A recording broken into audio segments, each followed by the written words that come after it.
everyone, welcome to my floss tube channel Thread the Needle. I'm here today to do my very first demonstration video. I had a few requests through my floss tube, through Instagram, of people asking me to show and demonstrate how I do my preferred stitching method, which is called diagonal cross-country stitching. I don't know if it's an actual method that's, out there. I kind of combined a bunch of different methods, but I'll get more into that later. I thought as I'm stitching, I can go over some of these details. So the project that I have picked is Mini Moose Crossing by Heaven and Earth Designs, and I've already gotten a start on it right here. As you can see, it's the top corner of the very first page, and this is what it's going to look like when complete. It is an absolutely gorgeous chart. And I'm going to just swing this in here so you can see. This is what it's going to look like. And I'm stitching up here in this corner. And I think you can see that it's coming out quite well. I'm very excited. So the first things first, you will need to grid your fabric. So I'm going to try and zoom in a little bit so that you can see these blue dots here. This is where and how I grid my fabric in 10 by 10 squares. I use a water soluble pen to grid my fabric. So this is it here. I think the name and everything is kind of faded out because I've used it so much, but I got this one at your regular Walmart. I've seen them at any craft stores. Michael's also has it. I believe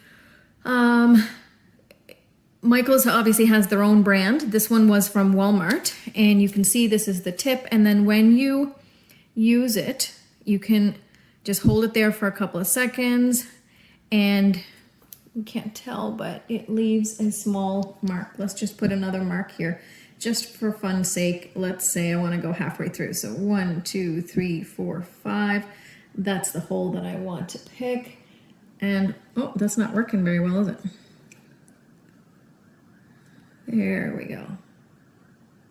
And then the blue dots will show up. And that is how I grid my fabric. Gridding your fabric is very important for my method here. So I'd like to start off by saying there is no wrong way, there is no right way. This is just my way. And the other important step to know, and I'm not allowed to show you the chart, so I'll just show you a zoomed out version. I use Pattern Keeper, and this is what it is. So you can actually put in these lines, diagonal lines, to help you. I have mine set up to go 10 wide and diagonal from corner to corner, and you can see this is how much I've got done, and it matches up with what I've got done here. If you are very good, you can get away with doing it without using Pattern Keeper and using your grid dots here. A lot of people will also use some kind of fishing line or a silky thread to grid their fabric in these points to help them grid. I love this water soluble pen. I've never had any issues with it. It washes out right away when the project is finished. Even if I'm stitching white on top of it, it doesn't bleed through. It works great. So if you're going to be using a paper chart and you like to work from a printed paper chart, you can do this as well. It's just will take a little bit more work ahead of time. You'll have to hand draw these diagonal lines from corner to corner so that you know where we're going to stop our edge.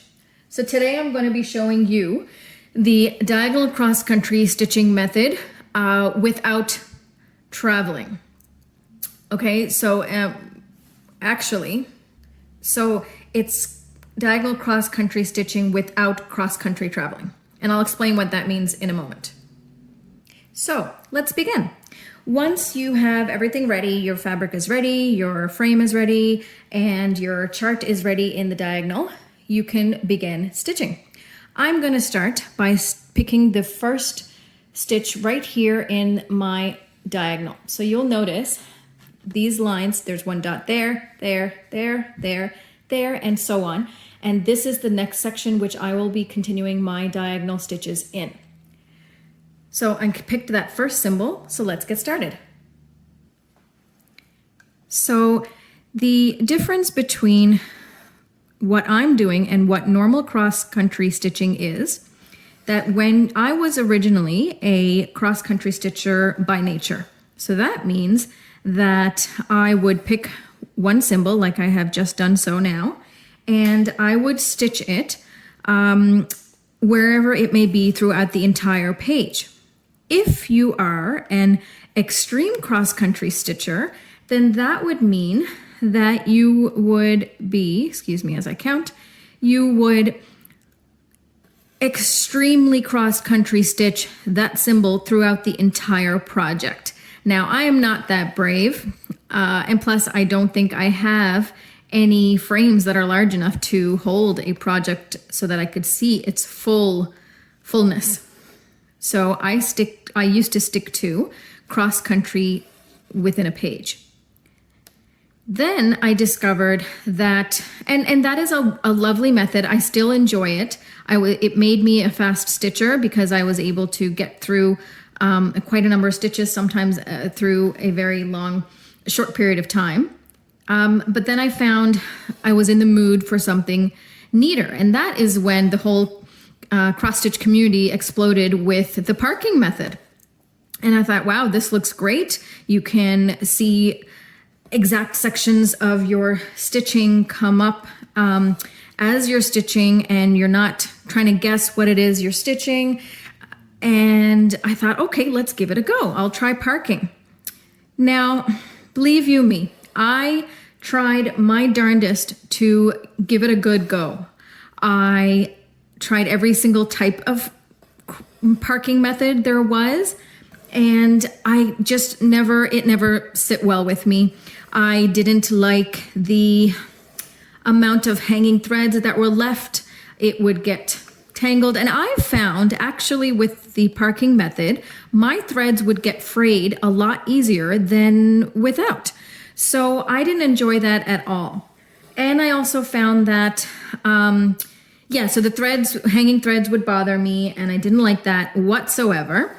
And I also didn't want to go do that option where people say, oh, why don't you just put a needle for each hanging thread? And I was like, are you kidding me? I am a klutz normally, and now you want me to leave needles in all my hanging threads? That is a recipe for a disaster. There is no way that I would survive that. I would have way too many needle pricks in my hands. It's just not a good idea. So I tried every possible method. But the thing about parking that I liked was that you could see the picture as it developed. And so I thought, okay, there has to be a way that I can do it, but still in a method that I like. So that's why I went back to cross country. But this method, my diagonal cross-country stitching, my way, is a way for you to get some good progress in. At the same time, you are working within a designated area on your chart, and you don't veer off from it, so that you're left with this clean edge, clean line, just like parking, but a little different. So now the thought of this diagonal stitching came because when in parking, usually you're stitching within columns, and you park and you stitch down, and a lot of people were getting column lines. Or if you cross-country stitch by page, some people were getting page lines. And so then I heard a lot of people were doing this diagonal stitching. And I thought, okay, that sounds interesting. So I gave that a go, and I decided I wanted to take it one step further and do my diagonal cross-country stitching within this designated diagonal. So as you can see, I am taking this one color, and it is color number 640, and I'm stitching keeping within my diagonal, not going outside, just staying within the 10 wide stitches and stitching it everywhere that color symbol shows up. And then as you move on through, you stay within your guideline. And I did 10 stitches wide on this one. Sometimes I'll go more. Sometimes you just want a wider patch, especially maybe if you have blocks of colors to stitch, you want to get more done. But I found the 10 wide works great in confetti areas, confetti heavy areas, because there's less chance to get confused of where we are. So as you can tell, I'm nearing the end of almost getting done the first 10 by 10 block. It doesn't look like your normal 10 by 10 block because it's on a diagonal, but here is 10 stitches wide to this dot, and then 10 stitches across is that blue dot up there in the corner.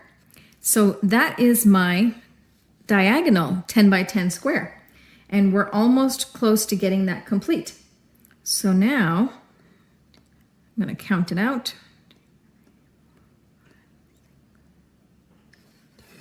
This is some more cross-country stitches here. And I have found that this method combines my love of cross-country stitching as well as my need to stitch faster.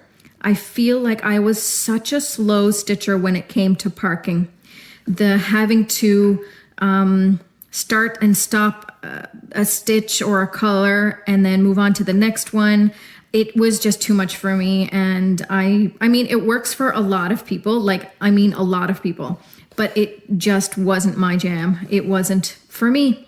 So, and there's nothing wrong with that. Everybody has their own method. So I'm here to share with you today my method in hopes that it will help some of you be happier with the way that you stitch. Because isn't that the whole point? We all want to be happy with how we stitch because stitching brings us joy. And why do something if you're not going to like it? You know what I mean? There has to be fun in what we're doing. So I'm getting here, and then now I have one stitch here. Now this stitch that I'm stitching currently right now has a lot of stitches attached to it. So there's another stitch right next to it. There's another one here, and there's a whole bunch right here. I'm not going to stitch it even though they are so close to where I am, because this method is diagonal cross-country stitching without cross-country traveling, which means that I'm not going to travel into my next diagonal. I'm going to stay within this diagonal. There will be traveling, there will be some carrying of the floss at the back of the fabric, but I found with my cross-country stitching, sometimes I would, especially in confetti heavy areas, with all the traveling that your thread does in the back, it was getting, especially in the smaller count fabrics, I was finding it very difficult. It was getting very thick in the back. But I still loved the cross-country because it allowed me to stitch in a fast way. Now, I have finished that one first color all the way through the diagonal. It doesn't look like much yet, but keep watching and we'll get there. So now I've selected the next symbol and Pattern Keeper has highlighted for me where it all appears. So let's begin the next symbol. So as I was saying, I found that the cross-country stitching all over the page was just making, especially in the smaller counts, making my stitching very thick in the back.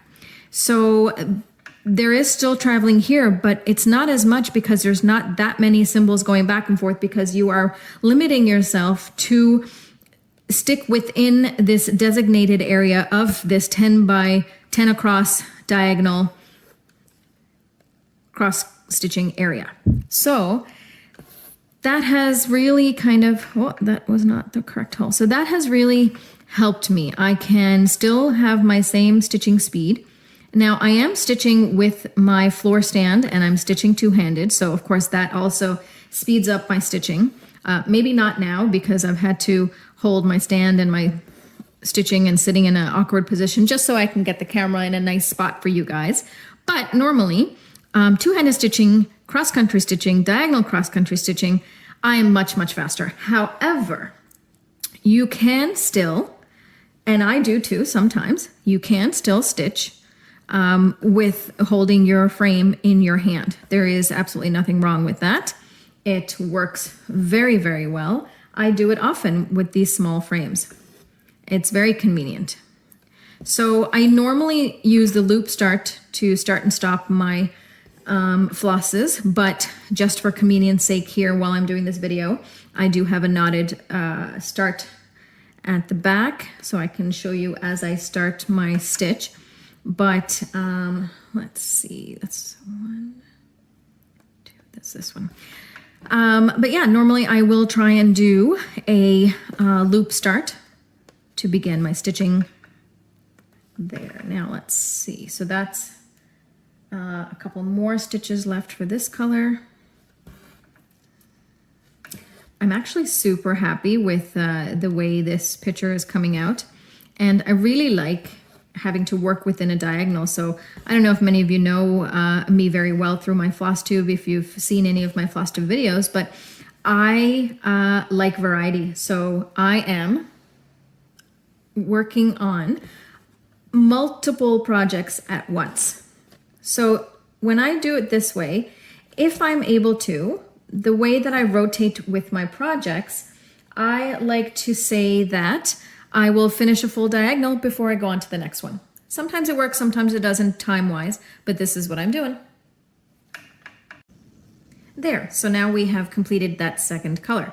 Now on to the next one. This upcoming color only actually has one stitch, and this is what we call a lone stitch in a confetti stitched area is called a confetti stitch because it's like confetti. There's a whole bunch of different colors just thrown in the same area, and there's only one of this one with no connecting colors anywhere.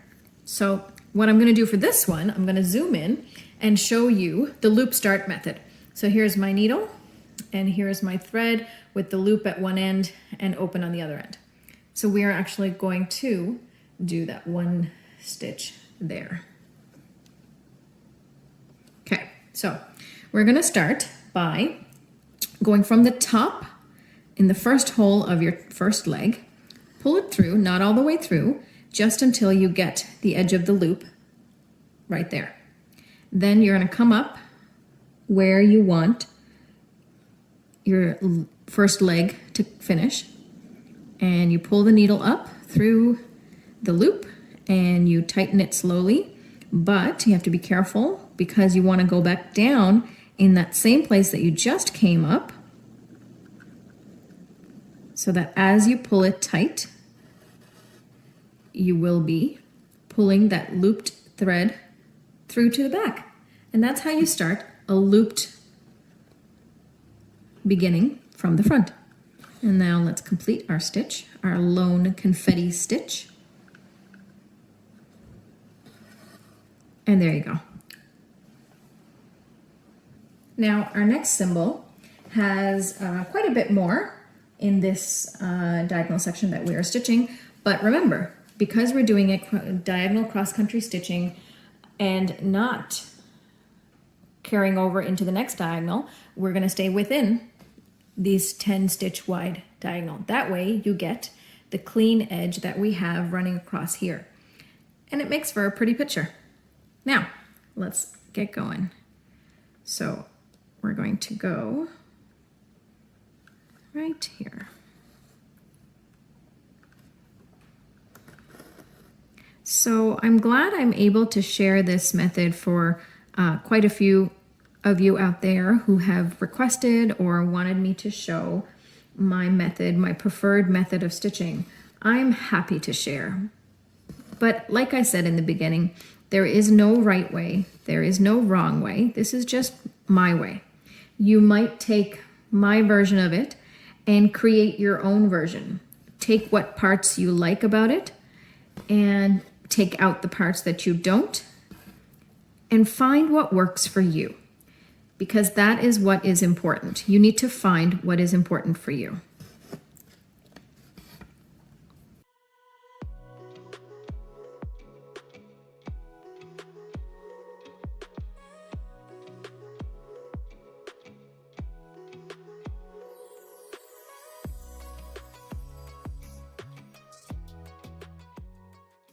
Now, that's another symbol finished. And you'll see how it is slowly starting to fill out more and more. And we're keeping that clean edge line here along the edge of this diagonal. And what I really love about cross-country stitching is that as long as you count properly from the beginning, and that's where your grid marks come in. As long as you count properly from the beginning, as it fills out, you can get quicker and quicker because you already know where you're going, right? So I knew that I had to stitch these dark brown stitches next to these lighter ones. So I didn't even have to count my stitches. I knew exactly where I was going. So that's one tip. It's count very, very well at the very beginning. And that way, as you finish through your diagonal, it all goes very, very quickly. And the more you fill in, the more you'll get done. And now let's move on to the next color.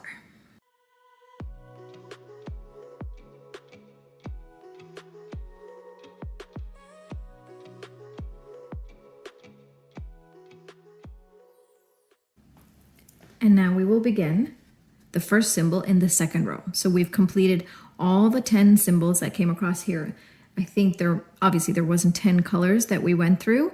And now we move into the second row, first stitch. So you select that symbol, and if you're using Pattern Keeper, then you find it, you double click and you find it, and it shows you exactly where all of those stitches are. And actually I'll show you, I'll zoom out again to my pattern, and you can, ooh, let's not do that. So you can see, this is what we've done so far. So when you zoom out, all those green dots are the symbol that I have to stitch now, but you'll also see where all else they show up. But we've got it here. This is the second stitch, the green symbol right up there, second symbol in the second row, and that is where we are beginning right now. And we will stitch that until we find it throughout the diagonal. If you are stitching on paper, then you will have to manually find and stitch those stitches. Before I got Pattern Keeper, I was stitching from a paper chart. The way I would do it, I would have my paper chart. One page would be printed on a regular 8.5 by 11 sheet of paper, and I would have my trusty highlighters. Those were my best friends. I used to have a yellow one and a pink one. I would pick the first symbol, and then I would find that symbol all throughout that page, and I would highlight just that one symbol in yellow. Then I would stitch it. And then after I had stitched it, so that I would, I like to count my stitches, so I would use my pink highlighter and go across and highlight over the yellow highlighter and count as I go. And at the same time, counting how many stitches I had done, at the same time, I would be marking off the stitches I was done. So this is what you're gonna have to do if you're following along with my method and you're using a paper chart. Not only will you have to manually draw in your diagonal lines, but once you get that done, then it's easy breezy from there. You will have to only find that symbol within this diagonal area, designated area that you have. Once you do that, you can stitch all of the symbols within that diagonal, then move on to the next symbol, so on and so forth. Now, I hope I'm not boring you guys. I think what I'm going to do for most of the video is probably fast forward while I'm stitching each symbol so that you can get to the end result a little faster. And that's another color complete. All right, you guys. So after doing this much, we've put in 158 stitches. It doesn't look like it, does it? But it is. It's fantastic. And now what I think I'm going to do is, rather than film the whole stitching of the diagonal, because that could take long, and really, do you really want to watch me just keep on stitching like this? I'm just going to give one final explanation and then turn the camera off, go on and finish this diagonal, and then come back towards the end, and we can see our end result. So remember, all you have to do, once you have the basic preparations done, clearly, I cannot stitch and talk at the same time. I keep going down in the wrong hole. All right, so once you have the preparations done, you've got your fabric, you've got your chart, you've got your gridding done. Now you can do it without gridding. That is also entirely up to you. It just makes it much, much easier. Okay? So once you've got all that done, all your preparations done, and you're ready to sit down and stitch, you pick that first symbol in the, you can pick this symbol first, you can pick that symbol first, doesn't matter. Pick the first symbol.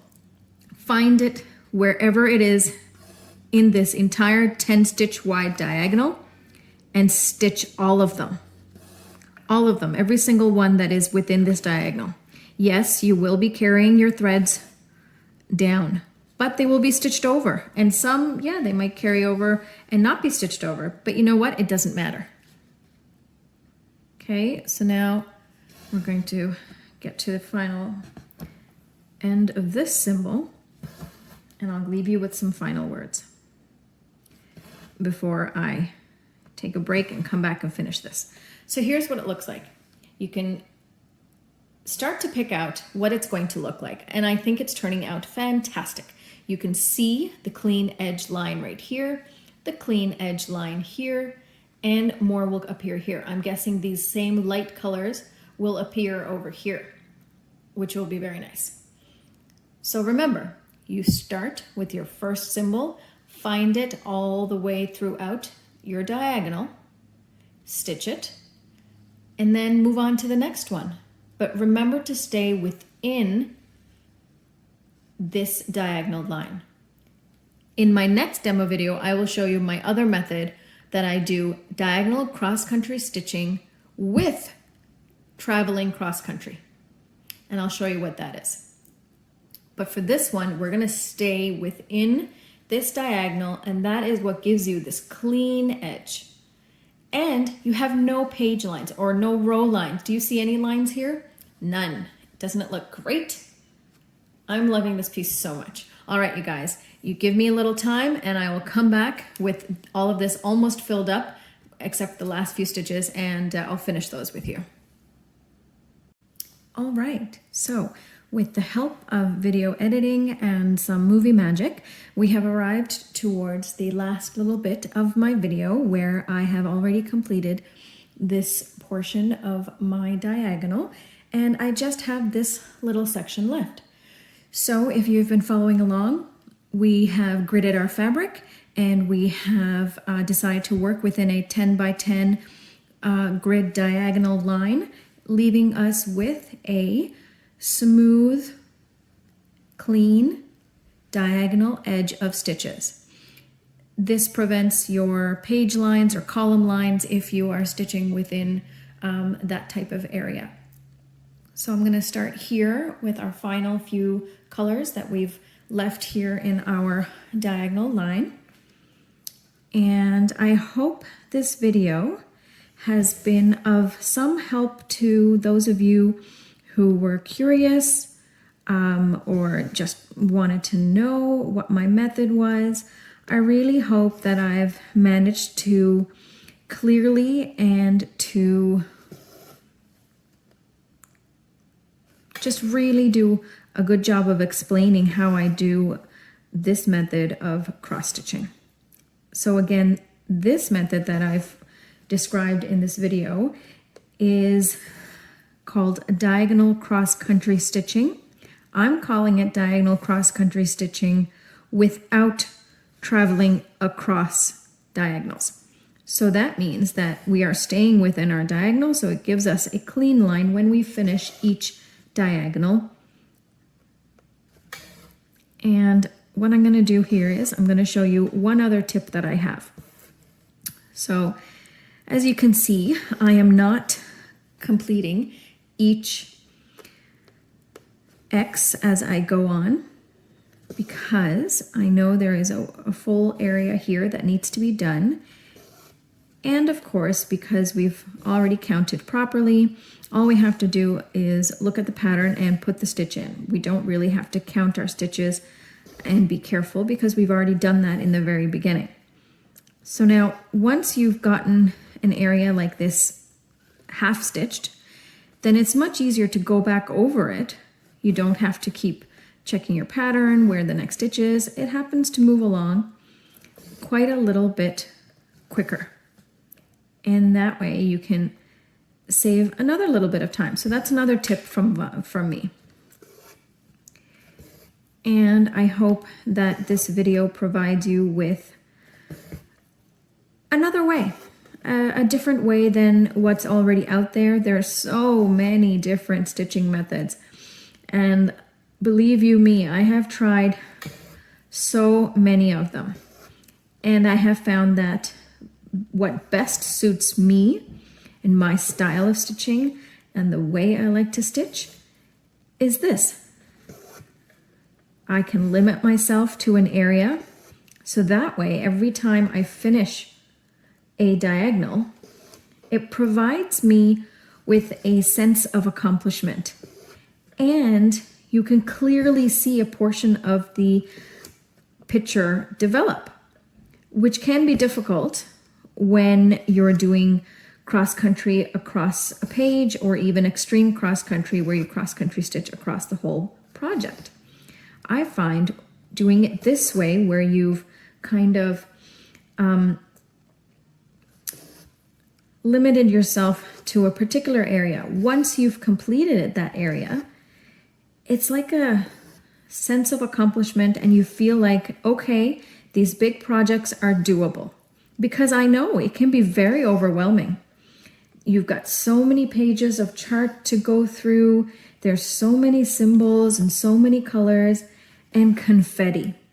I find that with this method, because you are limiting yourself to this particular area, you can clearly define the confettis and you can stitch without difficulty because it's easier to process.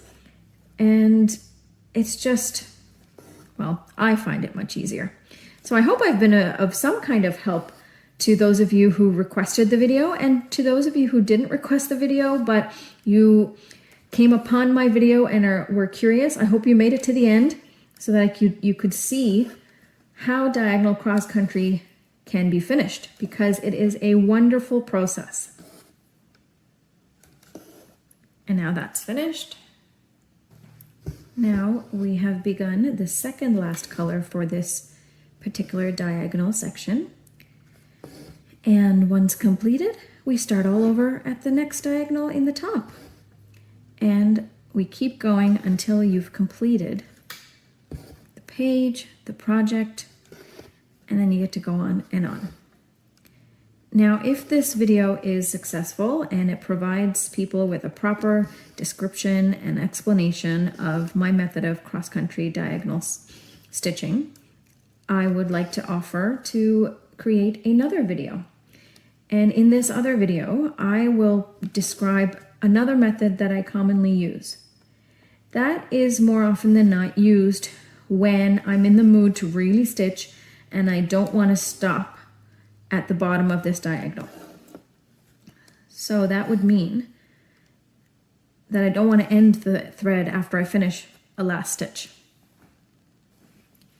So that method would vary slightly from this one, in that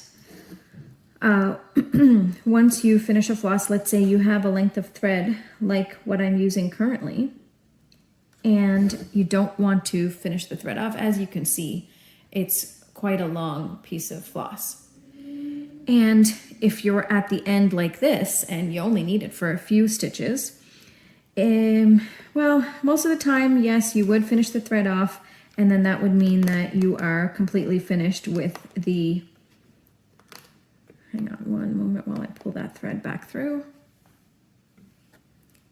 And you don't want to finish the end of the thread, the floss, then what I call my diagonal cross-country stitching, crossing over into cross-stitching into the next column.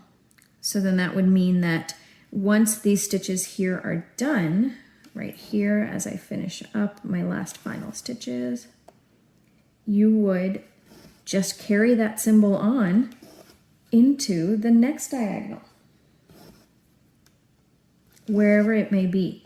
So you're not completely sticking to your clean edges here. You would instead be still sticking to your structure of stitching, but with a little bit more leeway, let's say. You're not sticking hard and fast to the clean edge line of stitching the diagonal. Anyway, so if anyone's interested, I can also make that video. And here we go. This is the final stitch. And as you can see, we have completed the diagonal. Let me turn it around so you can see better. And there you go. Another section has been completed. And I think it is coming out fabulously. And I hope you guys enjoyed this video. I kind of had fun making it. It was fun to show my method. And if it helps anyone, or if it, interests anyone, I am happy to share. But I like it because it gives me the ease of working with all my confetti within a designated area. But at the same time, when you finish that diagonal, you have a finished picture. And you can see where you're going, and you can correlate it with your actual finished piece. So here is what it's supposed to look like. Okay, let me just swing the tablet in here. So this is what it's supposed to look like. Let me put that up there so that you can see. That's not bad. It's coming out very, very nicely. So I hope my video has been of some help to all of you, and I welcome you to try it, and I welcome you to ask me any questions, and if I can do anything to improve my video. This is my first time doing a demo video. I was very nervous because I almost didn't know what I'm supposed to say while I'm doing it. I hope I did a good job. Please let me know if you'd like to see more videos of my other diagonal cross-country stitching method. And I think I also had some requests to make a how I start a new start with all the gridding and the fabric preparation and stuff. So maybe I'll do one of those videos as well. But yeah, let's see how this one goes. Thank you all so much for coming and watching. If you made it to the end, I'm happy, and talk to you later. Have a fun day. Bye now.